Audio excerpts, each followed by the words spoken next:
നമസ്കാരം. രണ്ടാം പിണറായി സർക്കാരിന് പതിവായി തലവേദന സൃഷ്ടിക്കുന്ന SFIക്കെതിരെ CPMലും LDFലും നീരസം ശക്തമായി. ലോക്സഭാ തെരഞ്ഞെടുപ്പിൽ മുന്നണിയെ സഹായിക്കുന്നതിന് പകരം എതിർപക്ഷത്തിന് മുടങ്ങാതെ രാഷ്ട്രീയ ആയുധം കൊടുക്കുന്നവരായി SFI മാറിയെന്നാണ് വിമർശനം. പൂക്കോട് വെറ്ററിനറി കോളേജ് വിദ്യാർത്ഥി JS സിദ്ധാർത്ഥന്റെ മരണം CBI അന്വേഷണത്തിന് വിടാൻ മുഖ്യമന്ത്രി നിർബന്ധിതനായതിന് തൊട്ടു പിന്നാലെയാണ് AKG സെന്ററിന് തൊട്ടടുത്ത് നടന്ന കേരള യൂണിവേഴ്സിറ്റി യൂണിയൻ കലോത്സവം SFI സംഘാടക സമിതി താറുമാറാക്കിയത്.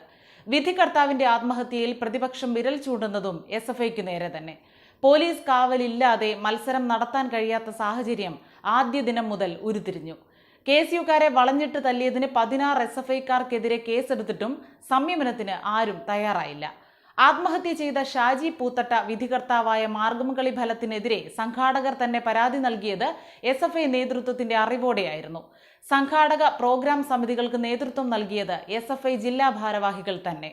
ജീവനൊടുക്കാൻ പ്രേരിപ്പിക്കുന്ന തരത്തിലുള്ള മാനസികവും ശാരീരികവുമായ പീഡനങ്ങൾ ഷാജി നേരിട്ടെന്ന ആരോപണം തറയ്ക്കുന്നത് SFIക്ക് നേരെയാണ്. സിദ്ധാർത്ഥന്റെ കേസുമായി താരതമ്യം ചെയ്യാൻ കഴിയില്ലെങ്കിലും അവിടെയും ആക്ഷേപം സമാനമായിരുന്നു. SFI യൂണിറ്റ് സെക്രട്ടറിയും കോളേജ് യൂണിയൻ പ്രസിഡന്റും പ്രതിപട്ടികയിലുണ്ട്. കൊയിലാണ്ടിയിൽ വിദ്യാർത്ഥിയെ ആൾക്കൂട്ട വിചാരണ ചെയ്ത സംഭവത്തിൽ സസ്പെൻഷനിലായതും SFI യൂണിറ്റ് സെക്രട്ടറിയും കോളേജ് യൂണിയൻ ചെയർമാനുമാണ്. ജനുവരിയിൽ മഹാരാജാസ് കോളേജിൽ നടന്ന സംഭവങ്ങളിൽ അറസ്റ്റിലായവരിൽ സംഘടനയുടെ എറണാകുളം ജില്ലാ പ്രസിഡന്റും വൈസ് പ്രസിഡന്റും ഉൾപ്പെടും. മുന്നണിക്കും സർക്കാരിനും SFI ചീത്തപ്പേരുണ്ടാക്കുന്നതിലെ പ്രതിഷേധം CPI സംസ്ഥാന സെക്രട്ടറി ബിനോയ് വിശ്വം പരസ്യമാക്കി. പൂക്കോട്ടെ സംഭവ വികാസങ്ങളിൽ മുഖ്യമന്ത്രി തന്നെ പാർട്ടി നേതൃത്വത്തോട് അതൃപ്തി പങ്കുവച്ചതാണ്.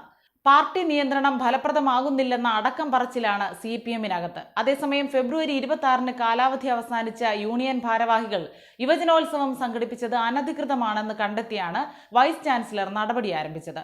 വിധികർത്താവിന്റെ ആത്മഹത്യയ്ക്ക് വഴിതെളിച്ച സാഹചര്യവും കോഴ ആരോപണവും മത്സരവേദികളിലുണ്ടായ അനിഷ്ട സംഭവങ്ങളും സംബന്ധിച്ച് സമഗ്ര അന്വേഷണം നടത്തണമെന്ന് സർവകലാശാല രജിസ്ട്രാർ നൽകിയ കത്തിൽ ആവശ്യപ്പെട്ടു.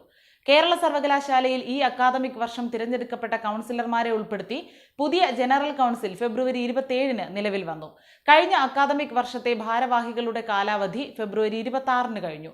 പുതിയ യൂണിയൻ ഭാരവാഹികൾ ചുമതലയേൽക്കുന്നതുവരെ ഇവരുടെ കാലാവധി നീട്ടി നൽകണമെന്ന ശുപാർശ ഇന്നത്തെ സിൻഡിക്കേറ്റ് യോഗത്തിൽ വയ്ക്കാൻ രജിസ്ട്രാർ സമർപ്പിച്ചപ്പോഴാണ് ഇക്കാര്യം VC അറിഞ്ഞത്. പുതിയ യൂണിയന്റെ തിരഞ്ഞെടുപ്പ് ഉടൻ നടത്താനും VC നിർദ്ദേശിച്ചു. 2 ദിവസത്തിനുള്ളിൽ വിജ്ഞാപനമിറങ്ങും. നിയമപ്രകാരം 1 വർഷം മാത്രമേ യൂണിയന് കാലാവധിയുള്ളൂ. ഇത് അവസാനിച്ചിട്ടും ഇക്കാര്യം മറച്ചുവെച്ചാണ് യുവജനോത്സവം സംഘടിപ്പിച്ചത്. SFI ജില്ലാ സെക്രട്ടറിയായിരുന്നു യുവജനോത്സവത്തിന്റെ ജനറൽ കൺവീനർ. യൂണിയന്റെ പ്രവർത്തനത്തിന് നീക്കിവെച്ച 50 ലക്ഷം രൂപയിൽ 45 ലക്ഷം രൂപയും ഇതിനകം അനുവദിച്ചു.